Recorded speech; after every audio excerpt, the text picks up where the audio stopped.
Hey, it's Sean from Tested, back with another show and tell after a long absence. I have something really exciting to share today. This is a DID device from Tippett Studio. So let's give you a little history for those who may not know. Tippett Studio, been around a long time, founded by Phil Tippett. Phil was one of the original animators and designers on the original Star Wars. So the stop motion animated Tauntaun, Rancor, AT-AT, all those, that's Phil. He designed some of that stuff. He animated a lot of it. And then he went on to do RoboCop, so Ed 209. He also did Starship Troopers, like any of the that's when Tippett Studio was transitioning into digital, but there's also some traditional stuff in there as well. And this is one of the devices that they created during the transition from traditional stop motion puppet animation to the digital era. And it has a little bit of a bittersweet story to it. So the DID device, the Dinosaur Input Device, came about during the making of Jurassic Park. So originally Phil was hired to do stop motion dinosaurs. So traditionally with puppets, you move them a little bit, take a picture, move them a little bit, take a picture. And Phil was hired to do those. And they had done 5 months of tests. They did running tests of like the T-Rex and the Raptors, and it was all looking great. Spielberg was happy.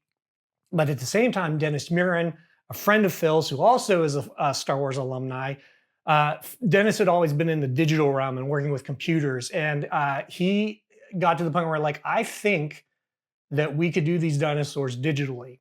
And this is where the famous memes come from, where Phil was turned into the dinosaur supervisor and he had one job because all of a sudden he didn't have all that animation to do. And it was a tough time for Phil because he was like, this sucks. This is like the end of my career because it's all going to be replaced by computers. So what they ran into is the computer could render and make a realistic T-Rex or dinosaur, but the computer guys who developed this did not necessarily have the animation skills to make them move realistically.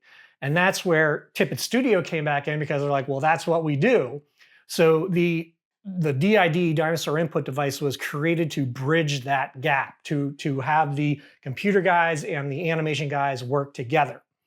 So this is not from Jurassic Park. This is from 1999 movie Virus, starring Jamie Lee Curtis and Donald Sutherland. It's one of the last DIDs that they made, and but it works similarly how all the Jurassic Park ones did. So basically, they have built a skeleton of, say, the creature in this movie or the dinosaur, and every single joint has one of these guys on it. These are all optical encoders that are strung together on this harness. So there's one optical encoder for each joint. And what the optical encoders do is, as you move and animate this, it reads the exact positioning or rotation of that position. And then it feeds it back into the computer to drive the computer model. So what this allowed them to do was the computer guys did what they're good at and had all the render capabilities and built the digital skeletons and ran all the computer stuff. And then the animators would come in and do what they knew, and they would animate this realistically to be fed into the computer and drive the computer model. And so like the crazy thing is, like, you talk about hundreds and hundreds of wires coming off of these things. And to give you some idea, the one that I have here for Virus has 14 points of articulation, 14 optical encoders. The largest T-Rex one that they made had 74. So it had a bundle of like 300 wires that somebody had to sit there and wire these all together and bundle them all together and hand solder the connectors. And then it would go into a giant computer box that would read all of that stuff.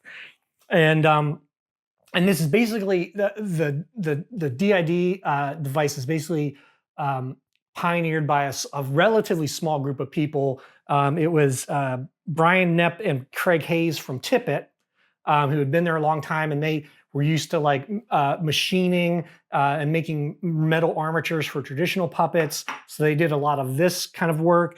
And then they had Rick Sayer from Pixar, very, very early Pixar. And then Tom Williams from ILM. So it was a very like a lot of different people from a lot of different places coming in to like make it all meld together and work. And they had to make some changes from the traditional stop motion animation armatures. If you've ever seen those, they're traditionally like a ball and socket joint. So it'd be like a round ball clamped between plates, and you tighten those out, and it lets you have like normal range of movement for like arms and legs and stuff like that. And these all had to be swivel and hinge joints so that they could drive the optical encoder. So sometimes they'd have to change things up a little bit versus how they were used to doing it, but they all made it work. And then basically these wooden bits have, they took the wireframe model from the virus model and just kind of laid it over here as a reference for the rest of the body that didn't necessarily need to be animated. So that's where these came in, and they're just printed, cut out a piece of wood and glued on. So yeah. And then I like the other side of here where somebody did a little sketching of the virus head there. They won a few awards for this mechanism, and it was a giant leap forward from going to the traditional to the digital and kind of bridging that gap.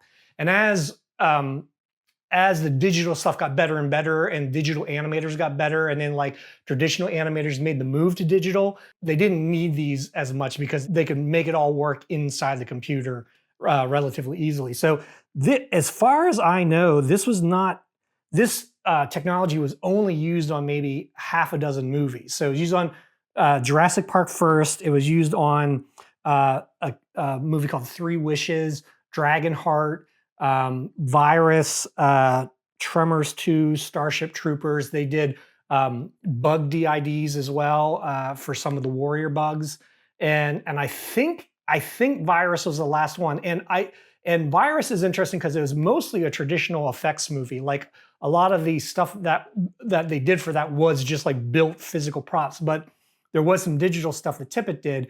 And I don't even know how much they use this because I haven't found much documentation about this even being built or used for it.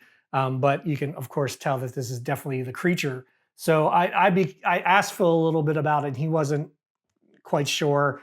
But I hope maybe we can track down some of the older guys and see exactly how this was used. But it's a fascinating piece of animation and special effects history, the Dinosaur Input Device, DID from Tippett Studio. So hope you enjoyed it, and we'll see you for our next show and tell, hopefully sometime soon.